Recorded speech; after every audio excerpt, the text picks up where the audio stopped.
it's recording.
Marley was dead to begin with.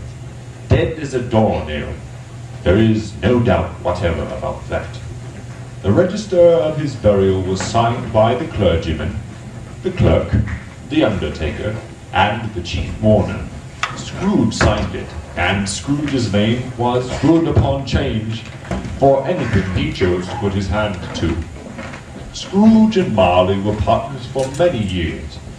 Scrooge was Marley's sole executor, his sole administrator, his sole friend, and sole mourner. And even Scrooge was not so dreadfully cut up by the sad event, but that he was an excellent man of business on the very day of the funeral, and solemnized it with an undoubted bargain. Scrooge never painted out old Marley's name. There it stood years afterwards, above the warehouse door, Scrooge and Marley. The firm was known as Scrooge and Marley. Sometimes people new to the business called Scrooge, Scrooge, and sometimes Marley. But he answered to both names. It was all the same to him. He was a tight-fisted, hand-at-the-grindstone Scrooge. A squeezing, wrenching, grasping, clutching, covetous old sinner. Hard and sharp as a flint. Once upon a time, of all the good days of the year, on Christmas Eve, old Scrooge sat busy in his counting house. We wish you a Merry Christmas. We wish you a Merry Christmas. We wish you a Merry Christmas. And a Happy New Year.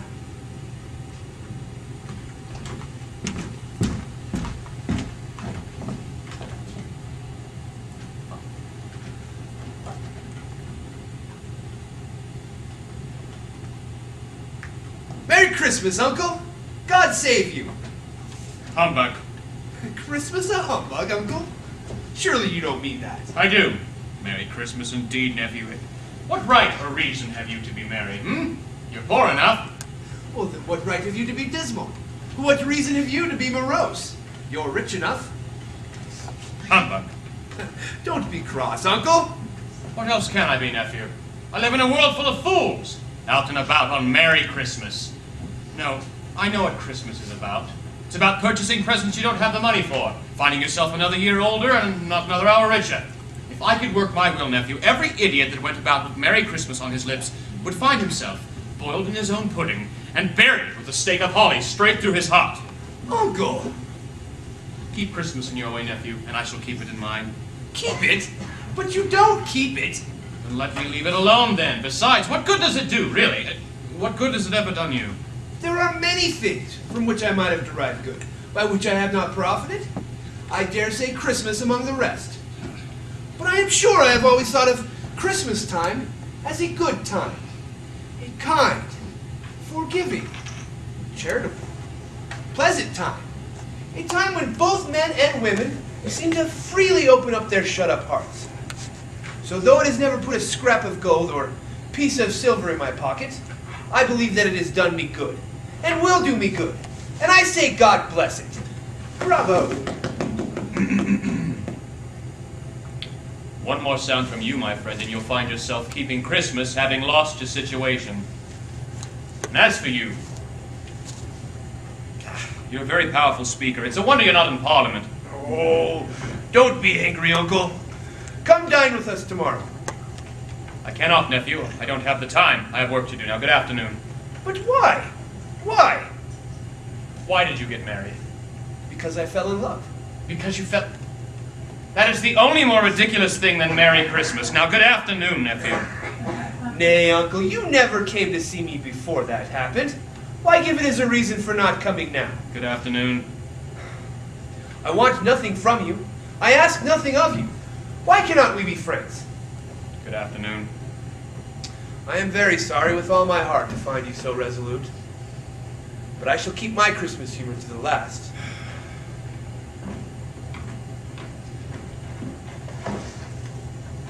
Good afternoon. Ah, nephew. Merry Christmas, Uncle! And a Happy New Year. Merry Christmas, Mr. Cratchit. Merry Christmas to you too, Master Fred. There goes a young man, my dear clerk, worth 15 shillings a week, providing for a wife and children, hallooing Merry Christmas all over the streets of London. And if it goes on 1 year longer, I shall retire to Bethlehem. Scrooge and Marley's, I believe. Have I the pleasure of addressing Mr. Scrooge or Mr. Marley? Mr. Marley is dead. He died 7 years ago this very night. We have no doubt that his generosity is well represented in his surviving partner. At this festive season of the year, Mr. Scrooge, it is usually more desirable that we should make some slight provision for the poor and destitute who suffer greatly at the present time. Many thousands are in want of common necessities. Hundreds of thousands are in want of common comforts. Are there no prisons? Plenty of prisons, sir. Union workhouses, are they still operational? They are. Still, I wish that we could say that they are not. Treadmill, poor law, still in full vigor then? Both very busy, sir. Well, good. From how you had spoke, I was afraid that something had impeded these useful institutions from their useful courses. Now, I'm glad to hear that nothing has. Considering that they scarcely furnish Christian cheer of mind or body to the multitudes, a few of us are endeavoring to raise a fund for the poor, to buy them some meat and drink and means of warmth.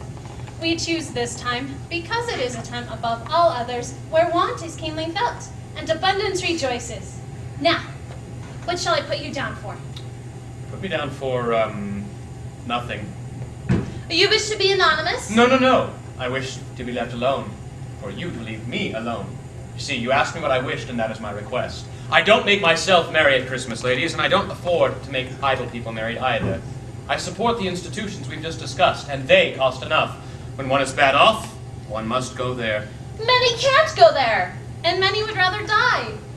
Well, then if they would rather die, let them have at it. Decrease the surplus population. Besides, it's not my concern. But you might make it your concern. It is not my business, ma'am. It is enough for one man to understand his own business and not impede others in theirs. And my business, ladies, keeps me occupied constantly. So with that, I say to you, good afternoon. Good afternoon.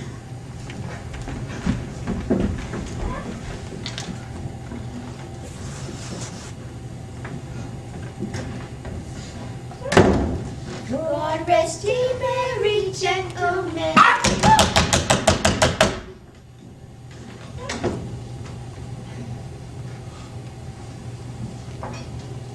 You'll want all day tomorrow, I suppose. If it is quite convenient, sir. No, Mr. Cratchit, it's not convenient, nor is it fair. But if I docked you the half-crown I'd like to for it, you'd find yourself ill-used, I'd be bound. Well, sir. And yet you don't seem to think me ill-used, having to pay a full day's wage for no work at all. It is only once a year, sir. It is a poor excuse for picking a man's pocket every 25th of December, nothing more. Even so, I suppose you can have the whole day. But you best be here all the earlier the next morning. Oh, I will. Thank you, Mr. Scrooge. Merry Christmas to you, sir.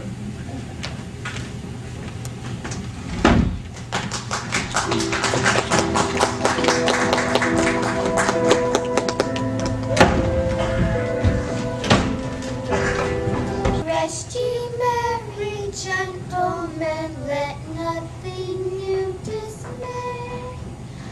God rest ye merry gentlemen, let nothing you dismay.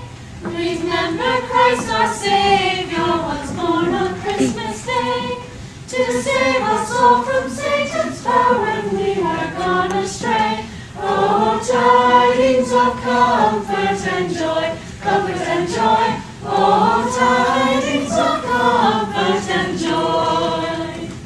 God rest ye merry gentlemen, let nothing you dismay. Remember Christ our Savior was born on Christmas Day, to save us all from Satan's power when we were gone astray. Oh, tidings of comfort.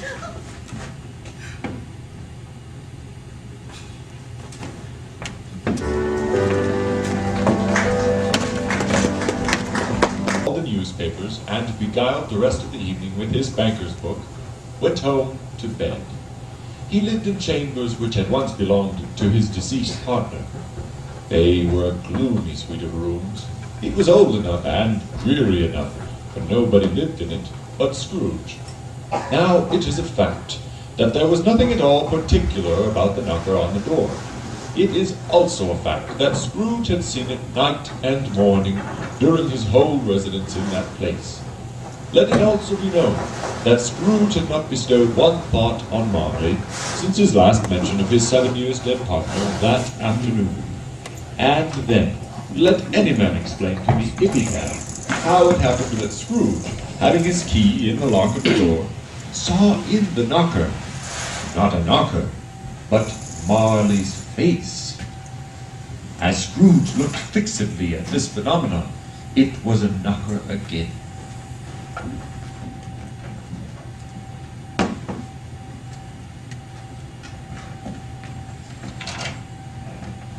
Humbug.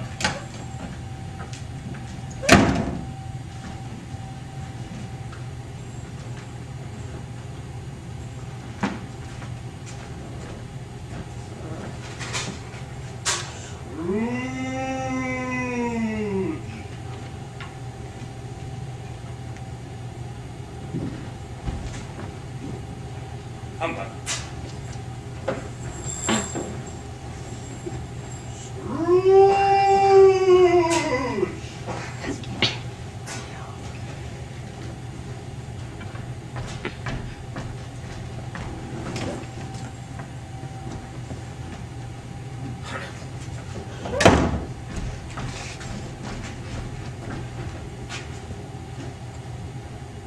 Ring out wild bells to the wild sky, the flying cloud and the frosty light.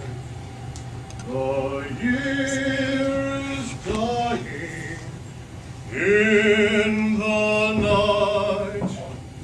Ring out wild bells and let him die. The year is dying in the night. Ring out wild bells and let him die.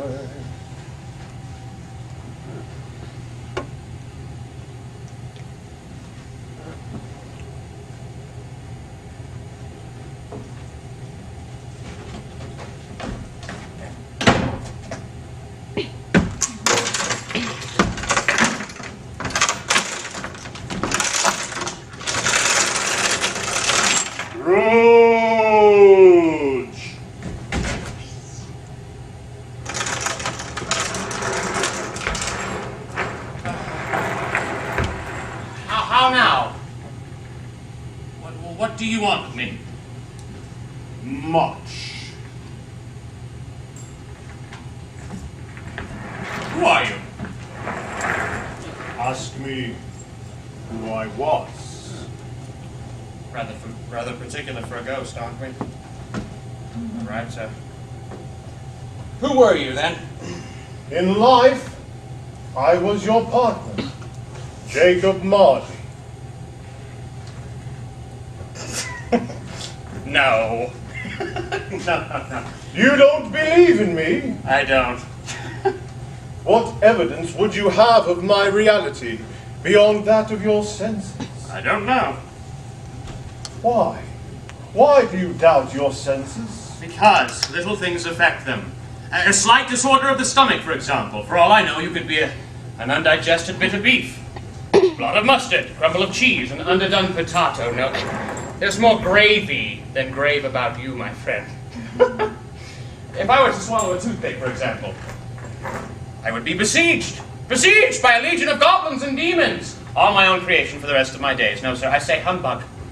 Humbug.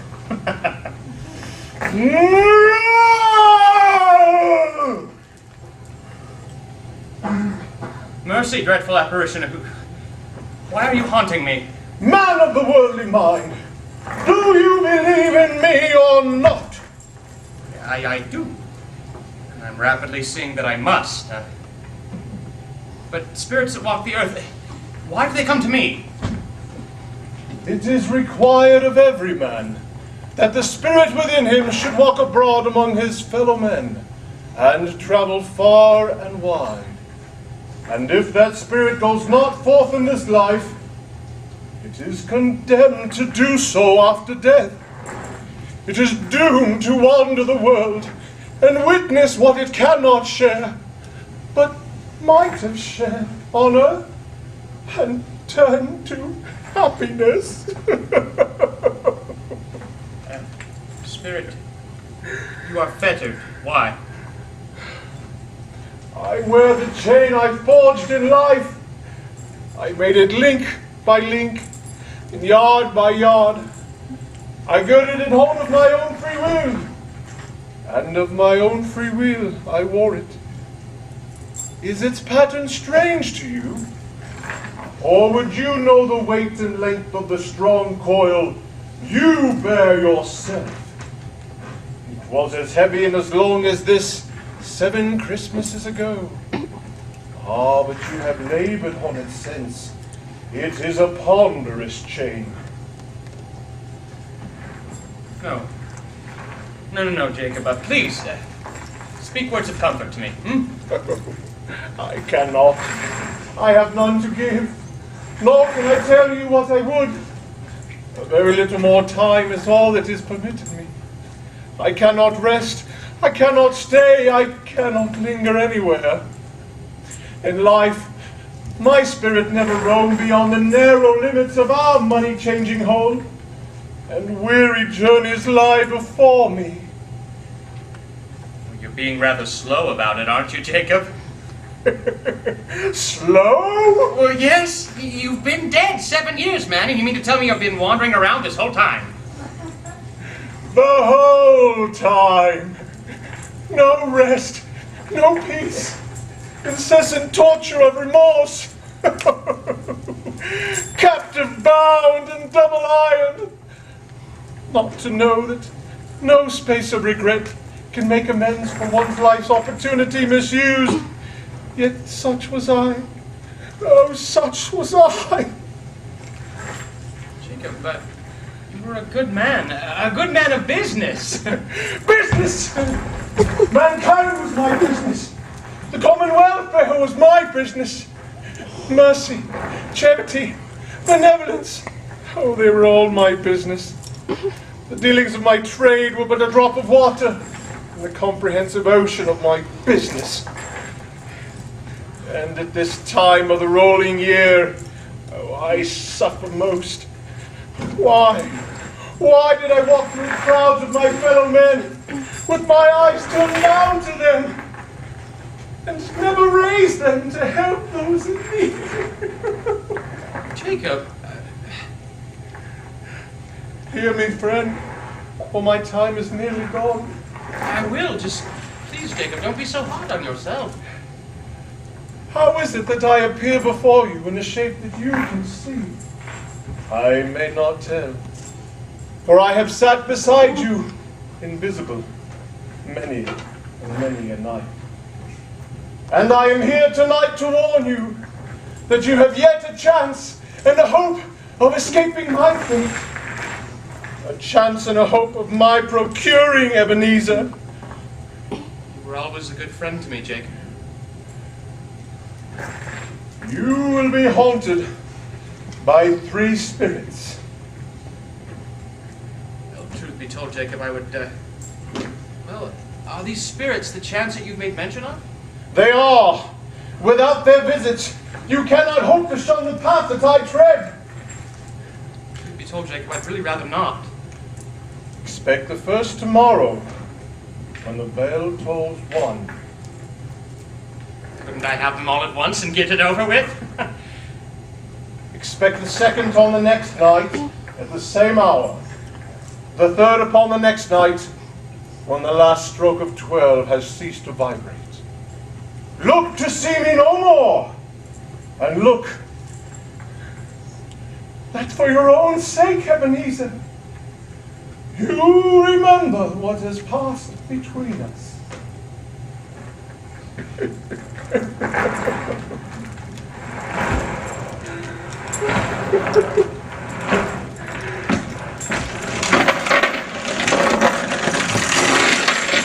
The year is dying in the night.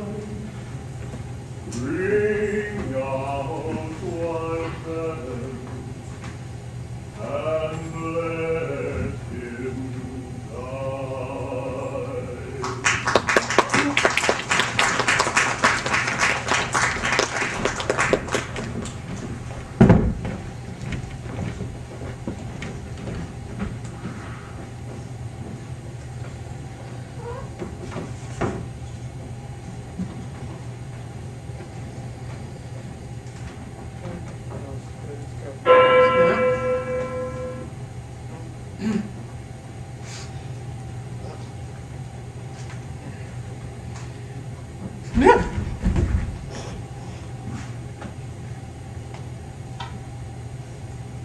Are you the spirit whose coming was foretold me?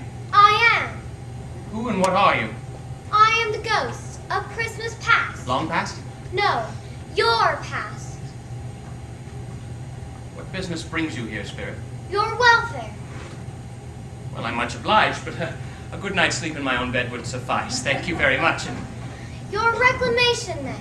Take heed. Rise and walk with me. well,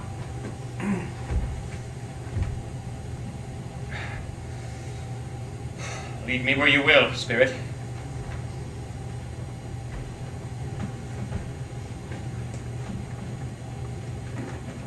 My goodness. I was bred here. I was a boy here. You remember this place? Remembered I could walk it blindfold, spirit. Strange to have forgotten it for so many years. My old school. These are but shadows of the things that have been. They have no consciousness of us. It's me. It's me as a boy. Oh, I love Tolstoy. Orson, little Charlie. They can't see or hear us. Merry Christmas, Charlie. Merry Christmas. I'll see you after the holidays. You want your books in your bag? Got excited. Just about. Have Merry Christmas. Are you staying here again, Ebenezer? Well, have a Merry Christmas. Merry Christmas. Merry Christmas. The school is not quite deserted. A solitary child, neglected by his friends, is left there still. Your lip is trembling. What is that upon your cheek? You were often left here alone at Christmas time, weren't you? Yes. Yes, I was. Oh, boy, I wish that I suppose it's too late for that. What is the matter? Earlier in the day, there was a child singing a Christmas carol at my door. I should have given him something. That's all. You may remember that this was a very special Christmas for you. Ebenezer, Ebenezer! Dear Ebenezer, I have come to bring you home, dear brother. To bring you home, home, home. Home, little fan? Yes, home. Home for good. Home forever and ever. Father has been so much nicer than he used to be. Now home's like heaven. He spoke so gently to me one night that I was not afraid to ask him once again if you might come home. And he said yes, and he sent me on the coach to bring you. And you are to be a man. But first, we're all to be together at Christmas and have the merriest time in the world. You've become quite the woman, little fan. Always a delicate creature, whom a breath might have withered, but you had a large heart. She did. I cannot deny that. She died a woman and had, as I think, children. One child. True. Fred, your nephew. Yes. Come, there's more to see.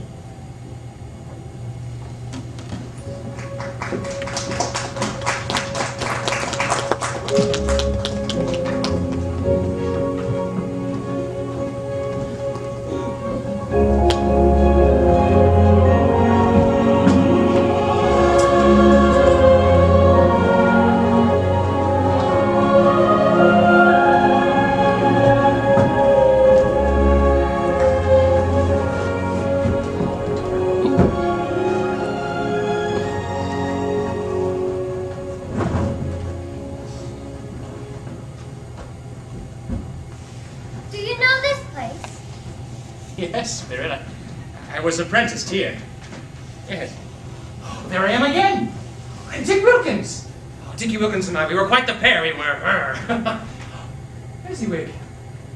Dear old Fezziwig, alive again.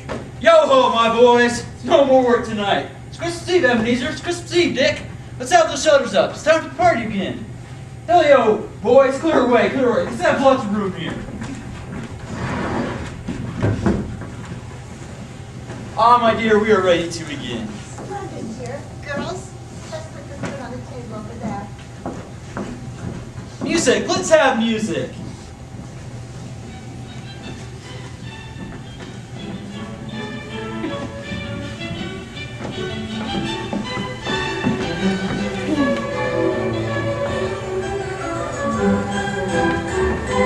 It was quite good, my dear.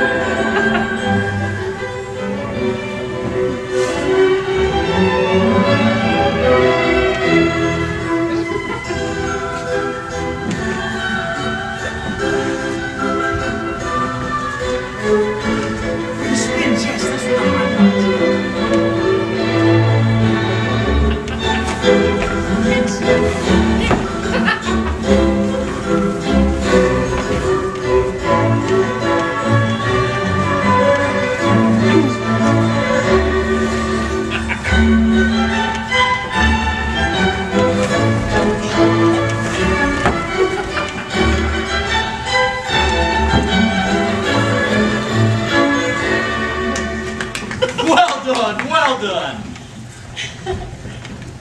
Dear Fezziwig, thank you so much for this wonderful party. It has been such a success. Yes, thank you very much. It's a joy, I tell you, a joy. A Merry Christmas to the both of you. Merry Merry Christmas. Christmas.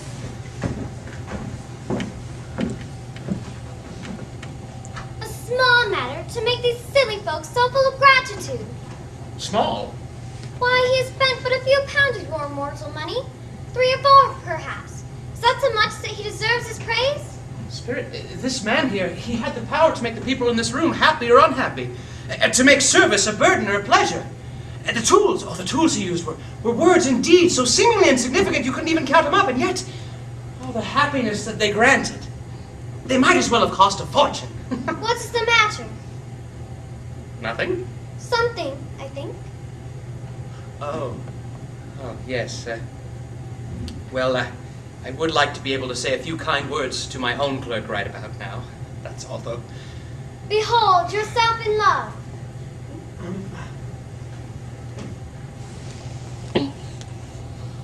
I know it's only a shilling ring, but one day it'll be a gold one when I'm rich enough. Oh, it's a beautiful ring. Oh, but I mustn't accept it. Why not? Well, It's not good enough for you? No. It's It's because I'm not rich enough. Oh, don't be foolish. Of course not. It's just... you are still so young. You may change your mind one day. I could never have a change of mind towards you. Will you always feel that way? Always. As long as I live. Longer. Forever and ever. Then I accept your ring. Oh, dear Belle. Thank you. And now, for eternity, we two are one. Well, Spirit, I've seen enough. Yet more awaits you. Oh, no. No. You cannot make me. I will not look. You shall. My time grows short. Quick, come.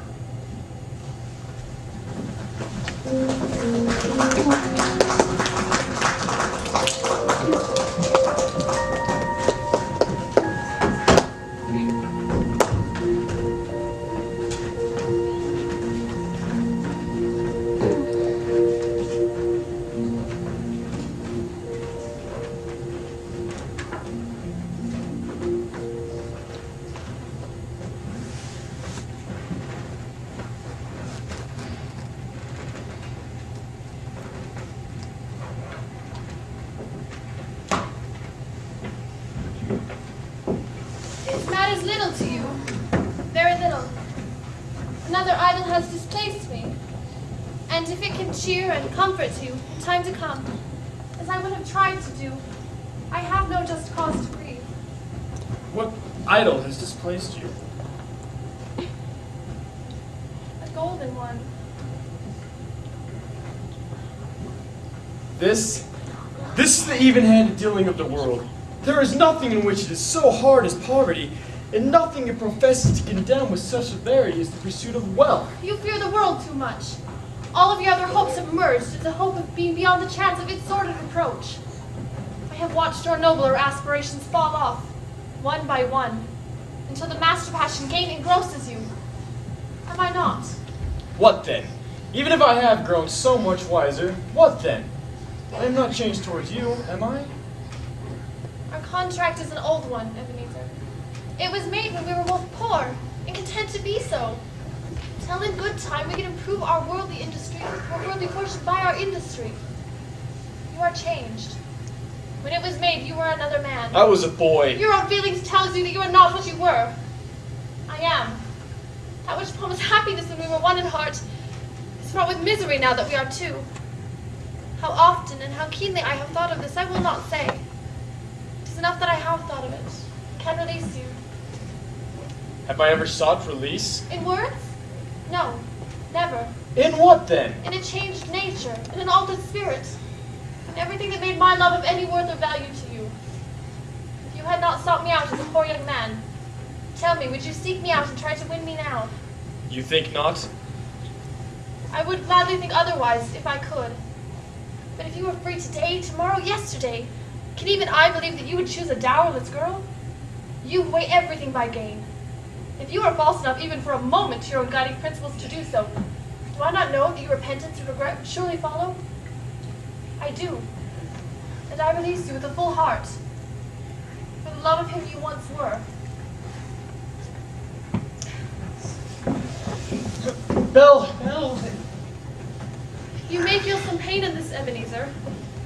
In a very, very brief time, you will dismiss the recollection of it as an unprofitable dream, from which it happened well that you awoke. May you be happy in the life you have chosen.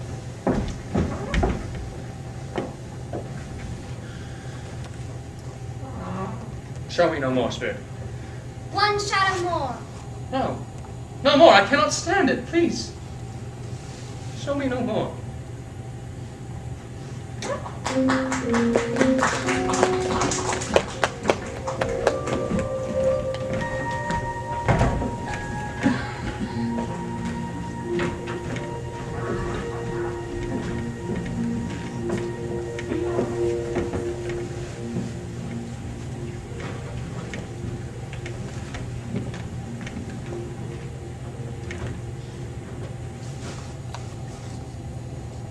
Five golden rings, 4 calling birds, 3 French hens, 2 turtle doves, and a partridge in a pear tree. Daddy! Merry Christmas, my darlings. Here you are. Thank you, Daddy. Merry Christmas, my darling. Oh, thank you, William. Merry Christmas. It is a Merry Christmas. I saw an old friend of yours today. Oh, who was it? Guess. Oh, Will, how can I?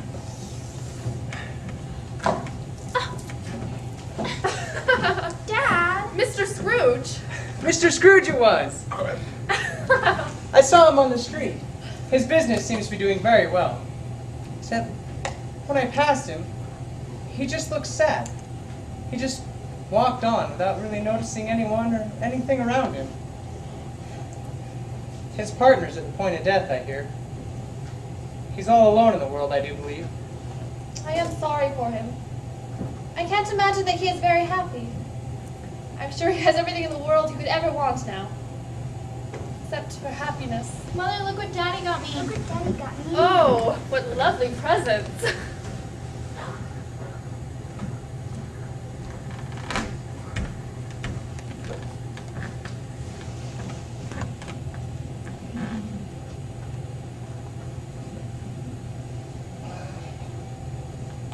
Remove me from this plate. I told you that these are shadows of the things that have been. That they are what they are. Do not blame me. Remove me. I cannot stand this nor your company any longer. Conduct me home and leave me and haunt me no more.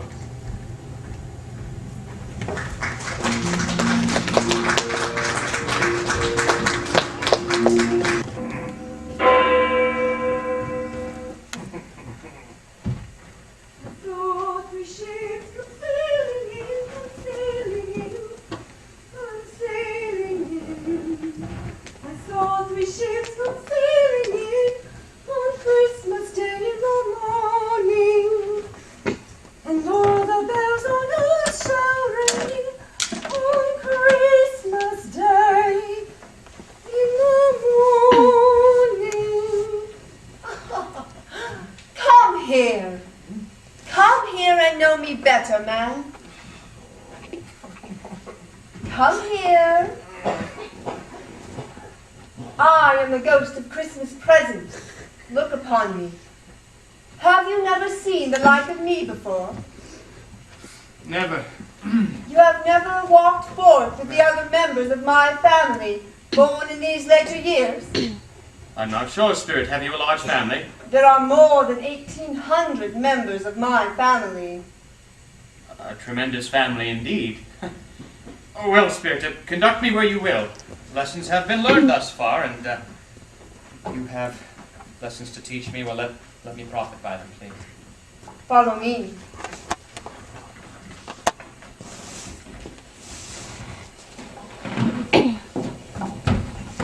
What has ever got your precious father, then? And your brother, Tiny Tim? And Martha weren't this late last Christmas Day by half an hour. Here's Martha, Mother. Why, bless my heart alive, child, how late you are. We did do a work to finish up last night and had to clear away this morning, Mother. Well, never mind so long as you are come. Sit ye down by the fire and have a warm, bless ye. I do believe I hear your father coming. Hi, Massa, hi! Father! Hello, my dear. Why, where's our Martha? Not coming. Not coming? Not coming upon Christmas Day? Here I am, Father. Merry Christmas. Merry Christmas, my dear. Merry Christmas. Merry Christmas. And how did Tim behave? As good as gold, and better. Why, sometimes he gets so thoughtful sitting by himself so much and thinks the strangest things. He told me coming home that he hoped the people saw him in church because he was a cripple, and it might be pleasant for them to remember upon Christmas Day who it was that made lame beggars walk and blind to see. I'm sure it was good for them to see him. I think our Tiny Tim grows stronger and stronger, my dear. I am sure he does. I do believe our dinner's ready. Oh, splendid. Thank you. Oh, what a fine goose this is, Mary. is one of the best we've ever had. You were the one who chose it, dear. And I agree, it is fine. I mashed the potatoes, Father. I'm sure you will agree they are very fine too. And the pudding, I helped make the pudding this time, Father. What a wonderful pudding it is. A finer feast I have never seen. Merry Christmas to us all, my dears. God bless us. God bless us, everyone. Spirit, this little one, Tiny Tim. Tell me, will he live? I see a vacant seat in the poor chimney corner, and a crutch without an owner carefully preserved. If these shadows remain unaltered by the future, the child will die. No. No, Spirit, you will say he will live. If these shadows remain unaltered by the future, none other of my race will find him here. What about that? If he is going to die, he better have at it and decrease the surplus population. You use my words against me. Man, if man you be, do not speak until you discover what the surplus is and where it is. Will you decide what man shall live, what man shall die? It may be that in the sight of heaven you are more worthless and less fit to live than millions like this poor man's child. Well then, Mr. Scrooge, I give you Mr. Scrooge, the founder of the feast. Founder of the feast, indeed. I wish I had him here. I'd give him a piece of my mind to feast upon, and I hope he'd have a good appetite for it. My dear, the children, Christmas Day. It should be Christmas Day, I am sure, on which one drinks to the health of such an odious, stingy, hard, and unfeeling man as Mr. Scrooge. You know he is, Robert. Nobody knows it better than you do. My dear, Christmas Day. I'll drink to his health for your sake, and the day's, not for his. A long life to him. A Merry Christmas and a Happy New Year. He'll be very merry and very happy, I have no doubt. To Mr. Scrooge. To Mr. Scrooge. There is yet another place we must visit.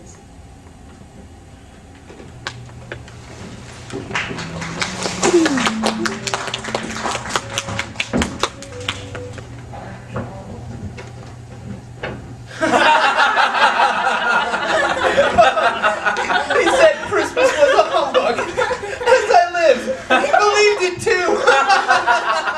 More shame for him, Fred. Oh, he's a comical old fellow, that's the truth. And not so pleasant as he might be. However, his offenses carry their own punishment, and I have nothing to say against him. I'm sure he's very rich. At least you always tell me so. What of that, my dear? His wealth is of no use to him. He won't do any good with it. He doesn't make himself comfortable with it. And he hasn't the satisfaction of thinking that he's ever going to benefit us with it. I have no patience with him. Neither do I. Could anyone have patience with such a man as Mr. Scrooge? Oh, I have. I am sorry for him. I couldn't be angry with him if I tried. Who suffers by his ill whims? Himself only. Here he takes it into his head to dislike us and won't come and join us for dinner. What's the consequence? He loses our poor dinner. Indeed, I think he loses a very good dinner. Yes, indeed. It was perfect. Absolutely divine. Well, I am very glad to hear it, because I haven't much confidence in these young housekeepers. What do you say, Topper? Oh, we bachelors are wretched outcasts, and I feel I have no right to express an opinion on the subject. Do go on, Fred. He never finishes what he begins to say. He's such a ridiculous fellow. I was only going to say that the consequence of his taking a dislike to us and not making merry with us is that he loses some pleasant moments, which could do him no harm. I mean to give him the same chance every year whether he likes it or not, for I pity him. He may rail at Christmas until he dies, but he can't help thinking better of it if he finds me going there, year after year, in good temper, saying, "Uncle Scrooge, how are you?" If it only puts him in the mood to leave his clerk 50 pounds, that's something. And I think I shook him yesterday. Bravo! Let's have a game, Fred. Splendid idea. What shall we play? How about yes and no? Yes and no. Wonderful. You begin, Fred.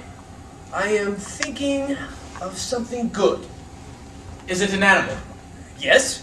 Does it growl? Yes. Is it a tiger? No. A bear? No. Does it live in London? Yes. Is it a very disagreeable animal? Usually. Is it a rat? No. Is it sold in the market? No. Is it a savage animal? Yes. A savage, disagreeable animal that lives in London. Does this animal talk? Yes, my dear. I found it out. I know what it is, Fred. I know what it is. What is it? It's your Uncle Scrooge. He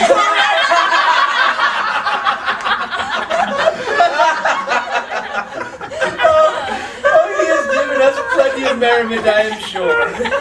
It would be ungrateful not to drink to his health. To Uncle Scrooge. Uncle Scrooge! I must go now. Our spirit's lives so short. My life upon this globe is very brief. It ends tonight. Tonight. Tonight. Hark! The time is drawing near.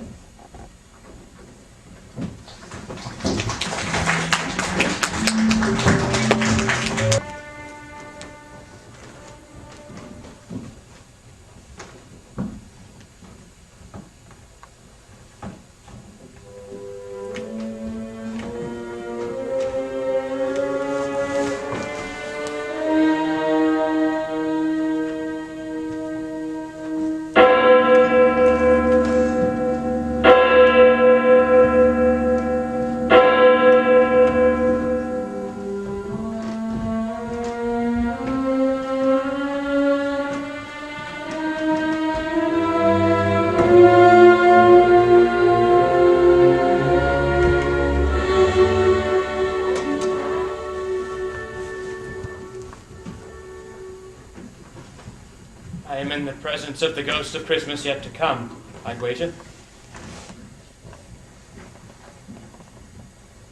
The ghost that shall be showing me the shadows of things yet to be? Is that not so, Spirit?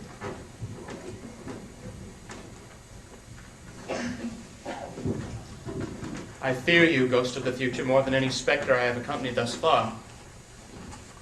Yet I know you are here for my welfare, and so I shall bear the burden of your company with a grateful heart. But why do you not speak, Spirit?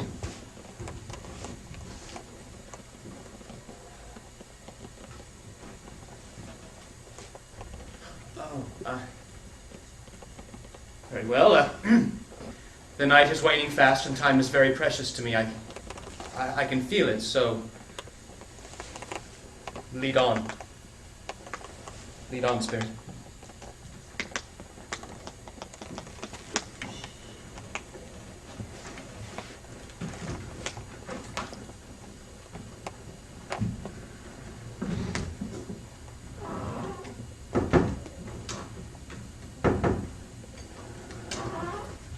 No, I don't know much about it either way. He is dead. When did he die? Last night, I believe. Why? What was the matter with him? I thought he'd never go. Who knows? What do you suppose he's done with all of his money? He hasn't left it to me, that's all I know. Well, it's likely to be a very cheap funeral. I don't know of a single soul who would go to it. Suppose we make up a party and volunteer? I don't mind going if lunch is provided.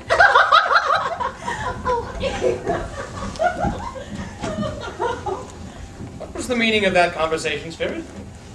Of whom do those women speak?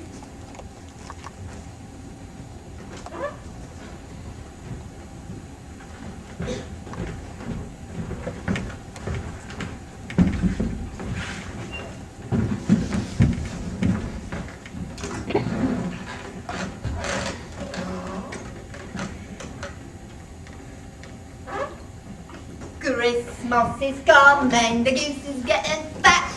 Bless just to put a penny in the old man's hat. If you have a penny, a halfpenny will do. Having got an halfpenny, then God bless you.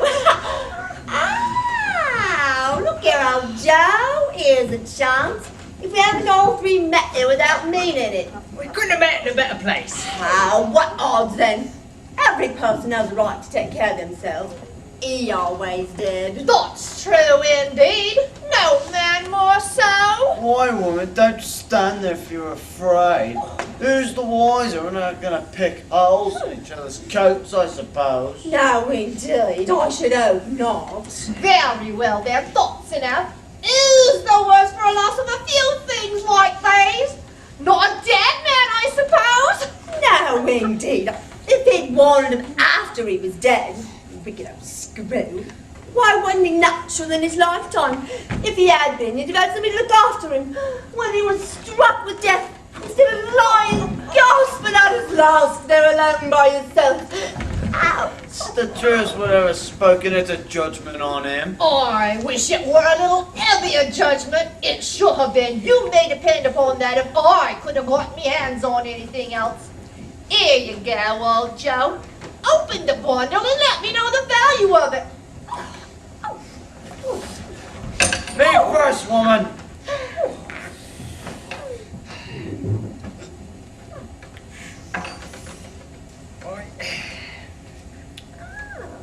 That's your account. I wouldn't give another 6p if I was to be bored for not doing it. Who's next? Here you go, old Joe. A real treasure I am. Oh, yes, I see. Not bad, not bad. Always give too much to the ladies. It's a weakness of mine. It's a way to ruin myself. And that's your account. And if you ask for another penny, I'll repent of being so liberal. Knock off half a crown. Now, undo my bundle, Joe. What do you call this? Bed curtains? Ah, bed curtains. You don't mean to say you took him down, rings and all, while he's just lying there? Yes, I do. Why not? You're born to make a fortune, woman. She'll certainly do it. Well, I certainly shan't hold me hand when I can get anything in it by reaching it out. For the sake of such a man as he was, I promise you, Joe. Careful with the blankets now. His blankets? Who else's, do you think? It ain't likely to catch cold without him, I dare say. Hope he didn't dive in if he catch it, eh? Oh, don't you be afraid of that. I ain't so fond of his company that I'd loiter about him for such things if he did. Ah, you may look through that shirt till your eyes ache. You won't find a hole in it, nor a threadbare place. It's the best he had, and a fine one too. They'd have wasted it if it hadn't been for me. What do you call wasting it? Putting it on to be buried in, to be sure. Somebody was fool enough to do it, but I took it off again. If calico ain't good enough for such a purpose, it ain't good enough for anything. It's white as becoming to the body, and he can't look uglier than he did in that one.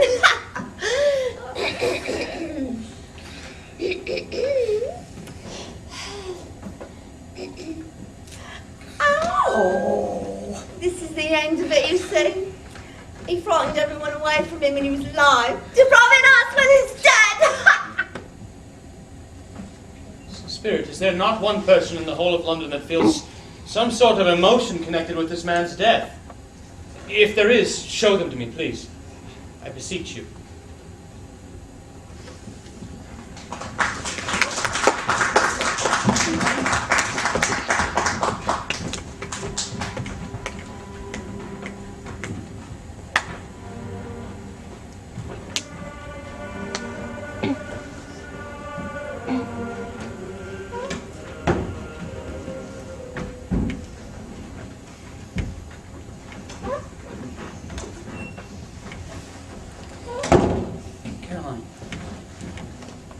Is it good or bad? Bad. We are quite ruined. No, there is hope yet, Caroline. If he relents, there is. Nothing is past hope if such a miracle has happened. He is past relenting. He is dead. but a half-drunken woman, whom I told you of, said to me last night. I went to see him, to obtain a week's delay. My thought was just a mere excuse to avoid me. Turns out quite true. He is dead. To who are Deb be transferred? I do not know, but before that time's at hand, we'll be ready with the money, even though we were not. It'd be bad fortune indeed to find ourselves such a merciless creditor as his successor. We shall sleep with light hearts tonight, Caroline.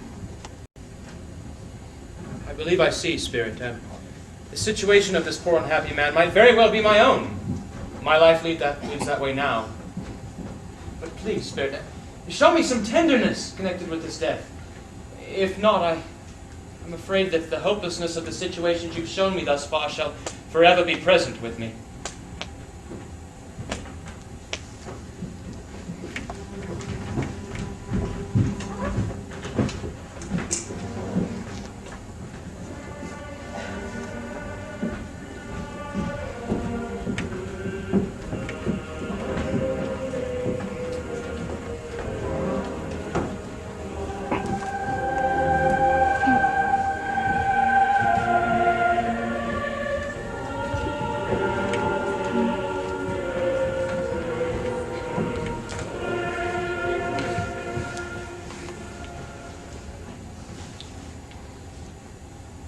Bob Cratchit's house? And he took a child and set him in the midst of them. Mother, are you all right? Yes, dear. It's just the color hurts my eyes. Your father should be getting home soon. It must be near his time. Past it, rather. But I do think he's walking a bit slower than he used to these past few evenings, Mother. I have known him to walk with Tiny Tim upon his shoulders. Very fast indeed. And so have I. Often. So have I. So have I. He was very light to carry, and your father loved him so that it was no trouble. No trouble. Here's your father now. Father! Hello, my dear. Hello, dear. You went today, didn't you, Robert? Yes, my dear. I wish you could have gone. It would have done you good to see how green it is there. But you'll see it often. I promised him that I would walk there on Sunday. My little child. My little child. Robert. I'll be all right. I met Mr. Scrooge's nephew, Fred, this afternoon, and he was extraordinarily kind. He could see that I was a little down, you know, and he asked why. When I told him, he said, "I'm heartily sorry for it, Mr. Cratchit, and heartily sorry for your good wife." And then he gave me his card and said, "If I can be of service to you in any way, please come and see me." Now, it wasn't for the sake of anything that he might be able to do for us, as much as it was his kind manner that helped me. It really seemed as if he had known our Tiny Tim and felt sorrow with us. I'm sure he's a good soul. You would be sure of it, my dear, if you saw and spoke to him. I shouldn't be at all surprised if he got Peter a better situation. Only hear that, Peter. And Peter will be keeping company soon, and soon be getting ready to be married. Get along with you. It's likely that one of these days that will happen, though there's plenty of time for that, my dears. But however and whenever we part from one another, I am sure we shall none of us forget poor Tiny Tim, shall we? All this first parting that there was among us. Never, Father. And I know that when we recollect how patient and how mild he was, although he was a little child, we shall not quarrel easily among ourselves and forget poor Tiny Tim in doing it. Never, Father. I am very happy. Sing us a song, Father. Oh, I don't know if I can tonight, but I will try. Poor Tiny Tim. What child is this who lay to rest on Mary's lap is sleeping, whom angels greet with anthems sweet, while shepherds watch are keeping? This is Christ the King, whom shepherds guard and angels sing. Joy, joy, for Christ is born, the babe, the Son of Mary. Spirit.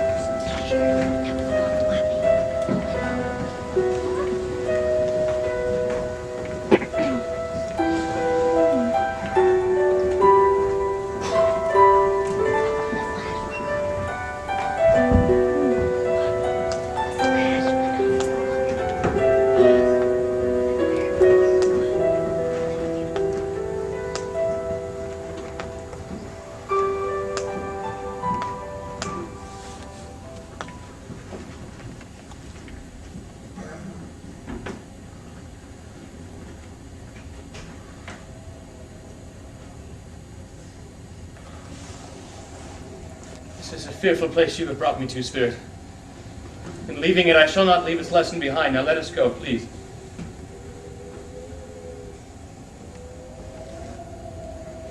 No. No, Spirit, I cannot follow your lead any longer. Please, even if I would, I could not. Spirit, why bring me here? Of all the places, what possible purpose could be served by bringing me to this place?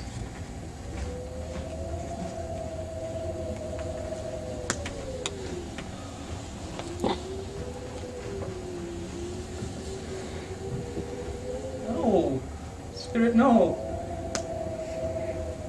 Look, before I draw near to the stone to which you gesture, you will answer a question of mine. These things you have shown me this evening, are they shadows of what might be or shadows of what must be? Human beings live lives on certain courses, Spirit, and those courses lead to certain ends. If those courses are deviated from, ever so slightly, altered in the least, the ends change, Spirit. So is it thus or is it not thus with what you have shown me?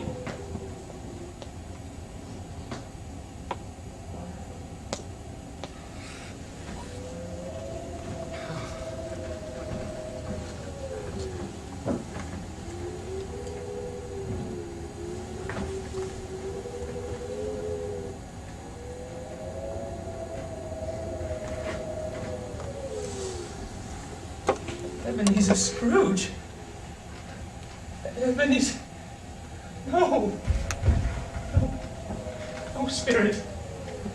Please, I have changed. Lessons have been learned. I'm not the man I was. I will not be the man I've been. I can change the shadows you've shown me by living an altered life, just as I've said.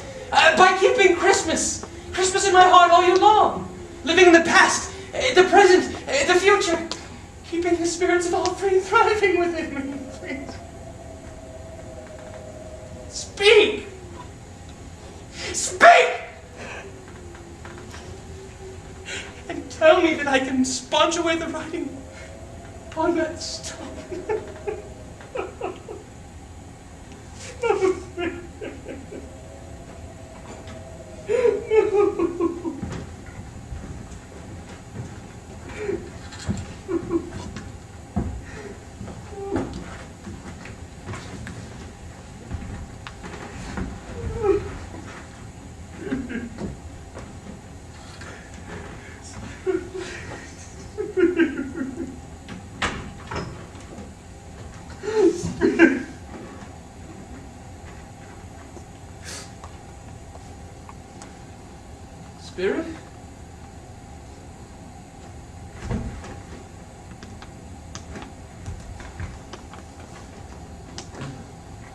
I'm home.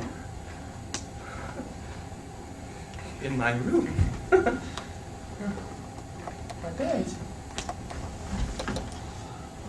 The curtains. They're still here. I'm here. Have the shadows been dispelled? Yes, they will be.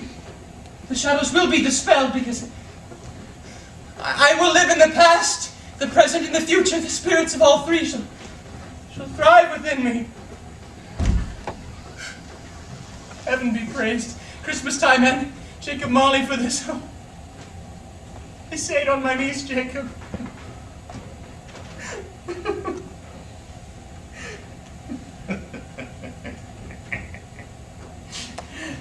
I don't know what I'm doing. I'm as light as a feather. I'm as happy as an angel. As merry as a schoolboy. Merry Christmas! Happy New Year to the whole world! God rest ye merry gentlemen, let nothing you dismay. Remember Christ our Savior was born on Christmas Day to save us all from Satan's power when we were gone. Left foot, right foot, yes. Oh, tidings of comfort and joy.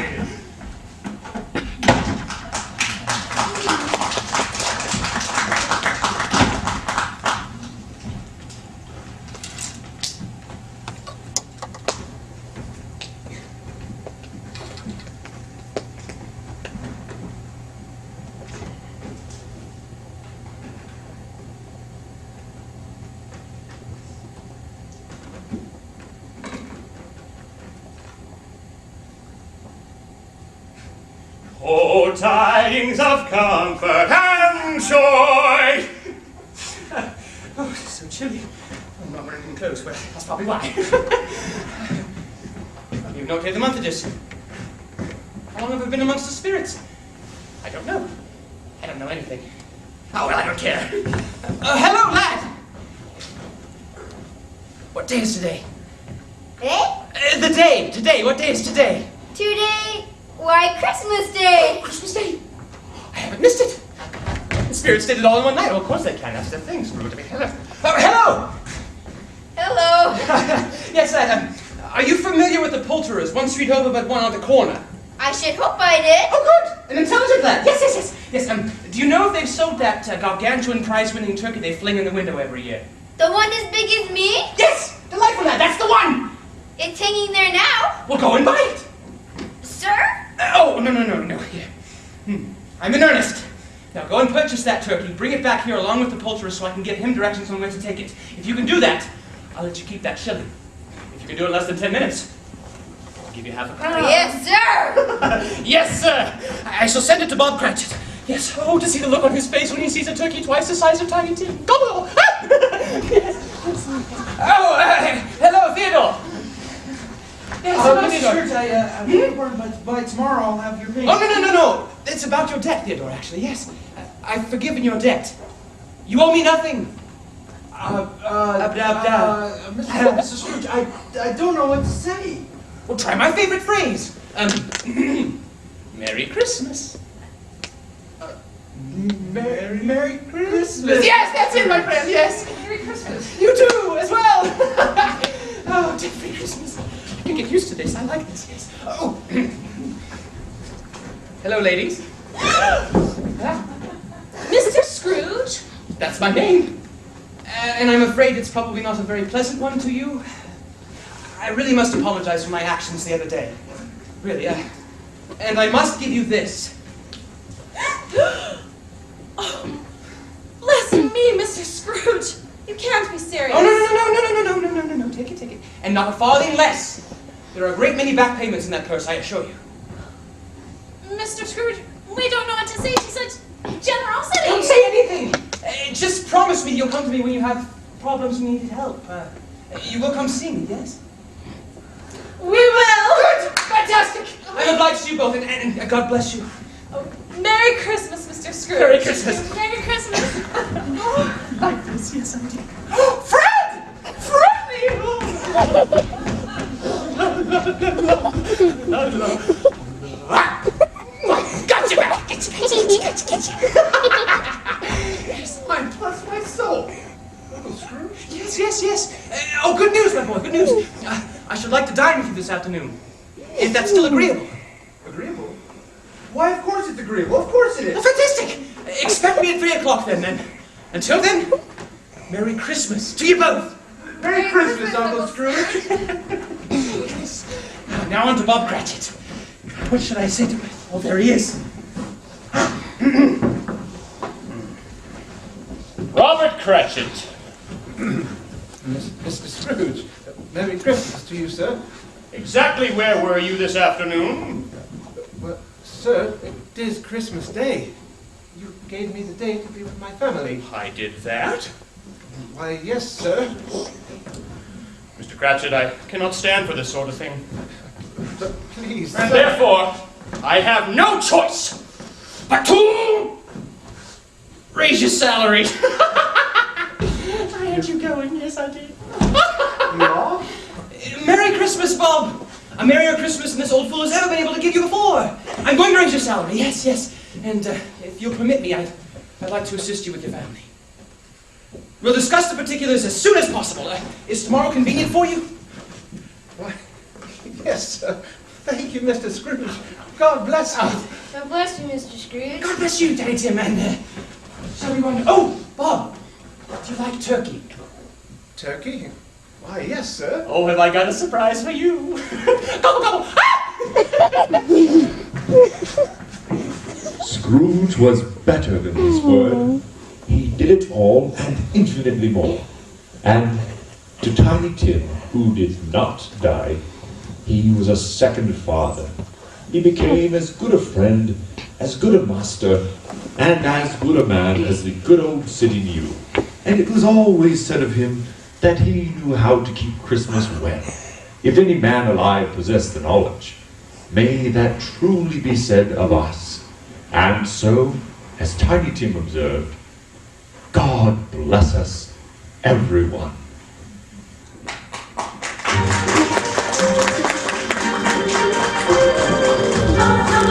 Sing the bells, all sing the same. Oh, it's okay, peace, peace, peace, peace.